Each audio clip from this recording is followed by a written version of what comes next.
जय Hind dear parents. Answer की सैनिक स्कूल की आ चुकी है और अब उसमें सबसे बड़ा जो सवाल है वो ये है कि अगर बच्चे ने किसी ऑप्शन को चूज किया है और ओएमआर में वो ऑप्शन कुछ अलग दिख रहा है और हमें उसको ठीक कराना है, या हमें ऐसा लगता है कि सर ये वाला जो क्वेश्चन था वो गलत आया था, उसमें कोई ऑप्शन ही नहीं था, वो मिसप्रिंटिंग था और उसके मार्क्स हमें नहीं मिल रहे हैं, तो उसको वो मार्क्स को कैसे लेना है, वो मार्क्स क्या करना पड़ेगा, कैसे चैलेंज करनी है आंसर की को, आंसर की कैसे डाउनलोड करनी है। ठीक है, अगर हमें प्रूफ भेजना है तो प्रूफ हम कैसे भेजेंगे, वो सारी की सारी बातों पर आज बात करने वाले हैं।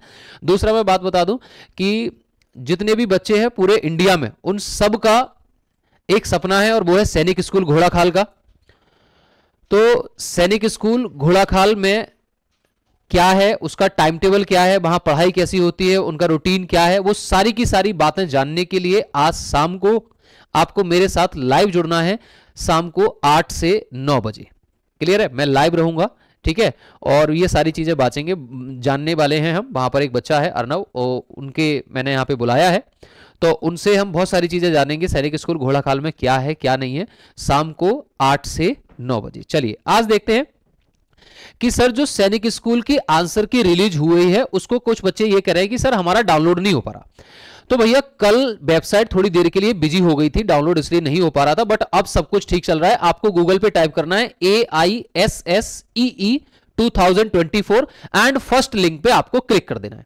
फर्स्ट लिंक पर आप जैसे ही क्लिक करोगे यहां आपको लिखा जाएगा क्लिक हेयर फॉर आंसर की चैलेंज, या फिर आ जाएगा public notice display of OMR answer sheet recorded response and previous answer keys of ASI 2024।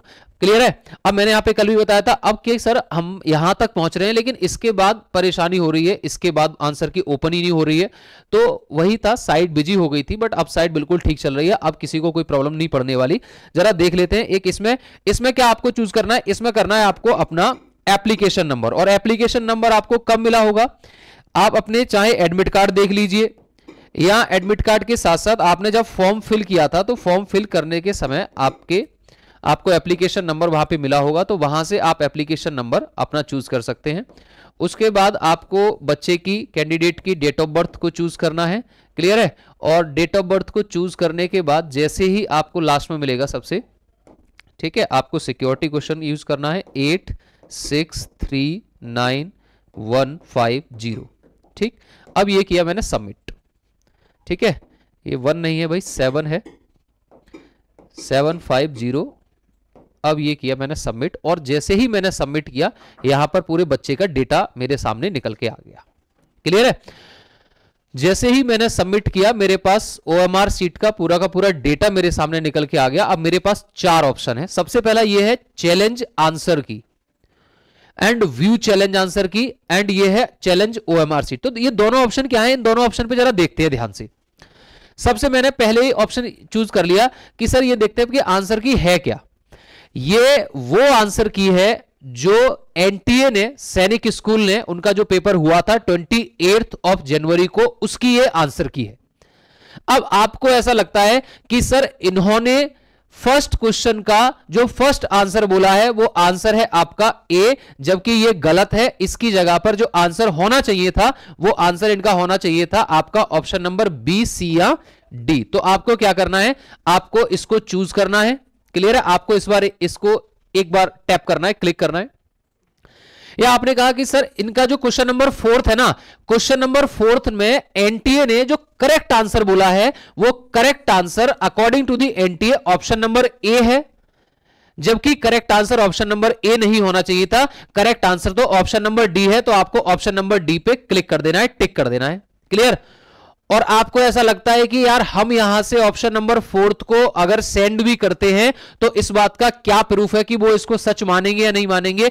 तो आपको क्या करना है, फॉर एग्जांपल ये मैथ्स का क्वेश्चन है, आपको मैथ्स के क्वेश्चन की किसी भी बुक का कोई फोटो ले लेना है, उसको पीडीएफ बनाना है, या अपनी नोटबुक में पूरा क्वेश्चन सॉल्व करना है और सॉल्व करने के बाद उसको पीडीएफ फॉर्म में यहां पर अपलोड कर देना है, उनको प्रूफ दे देना है कि भैया ये आपकी ये जो बुक है सैनिक स्कूल की या आरएमएस की, इसमें इसका आंसर डी दे रखा है और आपने इसका आंसर ए दे रखा है, इसका आंसर ए नहीं, इसका आंसर डी होना चाहिए और इसके लिए हम आपको प्रूफ दे रहे हैं। देखो ये रहा प्रूफ, हमारे बच्चे ने डी चूज किया है, आंसर भी डी है, आप उसको ए ऑप्शन बता रहे हैं तो ये गलत है, आपको डी करना पड़ेगा। तो यहां आप अपने डॉक्यूमेंट्स को अपलोड कर सकते हैं, उस पर क्वेश्चन नंबर जरूर डालना, आपको वहां क्वेश्चन नंबर जरूर डाल के भेजना है।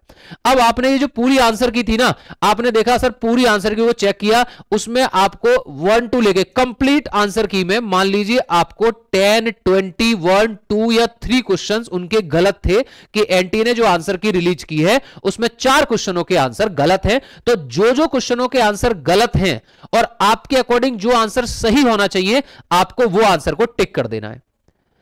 आपने कहा कि सर इसका ये जो आंसर है वो 2 नहीं है, इनके ये सारे के सारे आंसर गलत हैं, ना ए है ना बी है ना सी है ना डी है, तो आपको क्या चूज करना है? डी चूज करना है, नन ऑफ दीज। उसका क्या मतलब है? उसका ये मतलब है कि आपका जो क्वेश्चन आया था वो क्वेश्चन ही गलत है, या फिर उसमें जो ऑप्शन थे ना A B C and D, उसमें किसी भी ऑप्शन में आंसर ही नहीं था, और आंसर नहीं था तो हमें तो बोनस मार्क्स मिलना चाहिए, लेकिन बोनस मार्क्स भी तो उसी को मिलेगा जो इस पे चैलेंज करेगा, बोनस मार्क्स उसको मिलेगा जो इस पे चैलेंज करेगा। तो जिसमें कोई भी ऐसा है कि किसी भी ऑप्शन में आंसर ही नहीं है, तो वहां आपको चूज कर देना है ये जो लास्ट ऑप्शन है, नन ऑफ दीज। क्लियर है? अब ऐसे करके उनकी आंसर की में आपको 1 2 4 या 5 या 10 गलतियां मिल गई, जिसमें उन्होंने बोला कि 53 क्वेश्चन का आंसर उनके अकॉर्डिंग 4th है, लेकिन आपके अकॉर्डिंग आंसर 3 होना चाहिए। आपने ऑप्शन नंबर 3 को चूज किया, यहां पर उसका प्रूफ जो था वो डॉक्यूमेंट अपलोड किया, और सारे के सारे उनको चूज करने के बाद यहां पर आपने कैप्चा को फिल किया और यहां पर आपने कर दिया सबमिट। क्लियर है? यहां पर आपने क्या कर दिया? सबमिट कर दिया। मैं अभी इस बच्चे का सबमिट नहीं करूंगा क्योंकि मुझे ये सारे के सारे डॉक्यूमेंट चेक भी करने हैं। इसमें चेक करने के बाद जैसे ही आप सबमिट करेंगे, अब एनटीए क्या करेगा? अब एनटीए आपकी पूरी की पूरी जो ओएमआर सीट है ना, जो आंसर की है, वो उसको दोबारा से चेक किया जाएगा। क्लियर है? पूरी की पूरी जो आपकी आंसर की है उसको चेक किया जाएगा, उसमें देखा जाएगा कि हाँ यार ये गलत है या नहीं है, ये कैसा है, ये क्या नहीं है। क्लियर? तो मेरी बात सुनना, चैलेंज आंसर की का मतलब क्या है? सबसे पहले आपको चैलेंज आंसर की पे टिक करना है। आपके बच्चे ने जो जो ऑप्शंस को चूज किया है, उन ऑप्शंस के अकॉर्डिंग आपको एनटीए की आंसर की को चेक करना है। अगर आपने गलत किया है, उनकी आंसर की ठीक है, तो आपको कुछ नहीं करना है।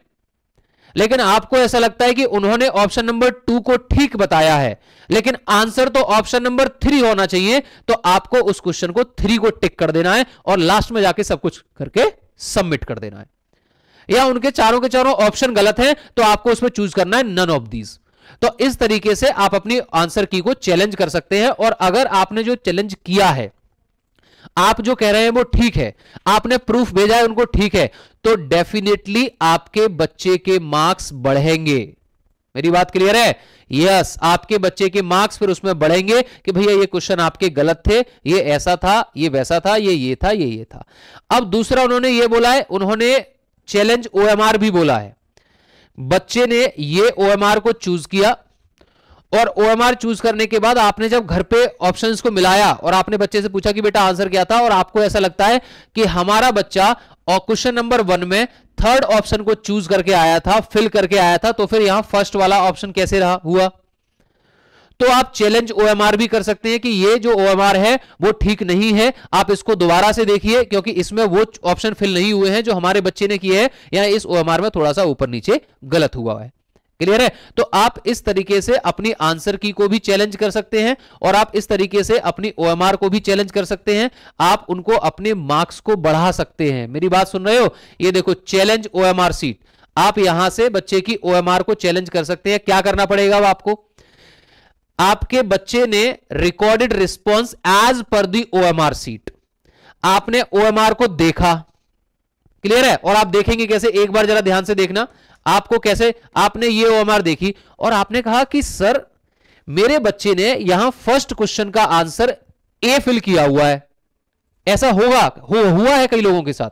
मेरे बच्चे ने यहां फर्स्ट क्वेश्चन का आंसर ए फिल किया हुआ है, लेकिन जब मैं इसकी ओएमआर एनटीए पर चेक कर रहा हूं तो इन्होंने फर्स्ट की जगह थर्ड कर रखा है, यानी कि ये तो गलत हो गया। मेरा बच्चा चूज कुछ करके आया था और यहां जब मैं चैलेंज ओएमआर पर गया तो यहां उसने आंसर कुछ और ही हो रखा है। तो आपको क्या करना पड़ेगा, आपको फिर दोबारा से करना पड़ेगा कि हम चैलेंज कर रहे हैं ओएमआर को, हमारे बच्चे ने फर्स्ट नहीं थर्ड ऑप्शन फिल किया है। आप दोबारा से इसकी ओएमआर एक बार चेक करिए और सब कुछ करने के बाद में आपको लास्ट में क्या करना है, आपको लास्ट में सबमिट वाला ऑप्शन दबा देना है और उसके बाद में अगर आपने जो किया है वो ठीक है तो आपके बच्चे के मार्क्स डेफिनेटली बढ़ेंगे। क्लियर है। दूसरी बात यह है कि सर हम अपने बच्चे के मार्क्स कैसे चूज करें, हमें कैसे पता चला कितने क्वेश्चन सही है या कितने गलत है। तो आपको क्या करना है, दो जगह जाना है आपको। सबसे पहले तो आपको देखना है रिकॉर्डेड रिस्पॉन्स। आपके बच्चे ने फर्स्ट का आंसर ए किया है, सेकंड का फोर्थ किया है, थर्ड का 2 किया है, फोर्थ का 4 किया है, फिफ्थ का 1 किया है। इसको आप एक पेज पर लिख लीजिए कि हमारा बच्चा जो करके आया है वो हमारा बच्चा क्या करके आया है, क्लियर, या हमारे बच्चे ने क्या किया है। और उसके बाद में आप देखिए चैलेंज आंसर की में, और चैलेंज आंसर की जैसे ही आप करेंगे वहां आपको मिलेगा एनटीए के आंसर्स। तो आपके बच्चे ने जो आंसर्स किए हैं उनको एक कॉपी में लिख लीजिए। दूसरा, एनटीए की आंसर की में जो करेक्ट ऑप्शंस हैं, जो करेक्ट आंसर्स हैं, आप उनसे मैच कर लीजिए। उन दोनों से मैच करके देख लीजिए, आप जितने आपके सही होंगे उतने मार्क्स बन रहे होंगे और आपके बच्चे के। दूसरी बात यह है कि अगर आपको लगता है कि भैया उन्होंने गलत किया है, हमें चैलेंज करना चाहिए ओमार को, तो देर मत करना, फटाफट से चैलेंज कर दो। अगर आप जो चैलेंज करेंगे वो सही है, आपका बच्चा ठीक करके आया है, तो डेफिनेटली उसके मार्क्स बढ़ेंगे। अभी फाइनल ओएमआर आएगी, क्लियर है, और परेशान होने की जरूरत नहीं है, अभी टाइम है, ठीक है। आप आज में या कल में इसको फिर भी मैं तो कहूंगा आप चैलेंज कर दीजिए, क्लियर है ना, आप चैलेंज कर दीजिए और फाइनल आंसर की का वेट कर दिया। आप जो जो चैलेंज करेंगे अगर वो ठीक है तो वो चेंज होकर दोबारा से फाइनल आंसर की रिलीज होगी। रिजल्ट आपका 8 to 10 मार्च आ जाएगा। दूसरी बात यह है कि मैंने बताया था कि आज शाम को 8 से 9 हम बात करने वाले हैं सैनिक स्कूल घोड़ाखाल की। उसमें जो बच्चा जो पढ़ रहा है उससे बहुत सारी बातें करेंगे, हम जानेंगे कि सैनिक स्कूल घोड़ाखाल में क्या रूटीन है, क्या चीजें हैं, क्लियर है। आपको कोई भी डाउट होता है तो आप कमेंट सेक्शन में जरूर ड्रॉप करिएगा। जय हिंद, थैंक यू, टेक केयर।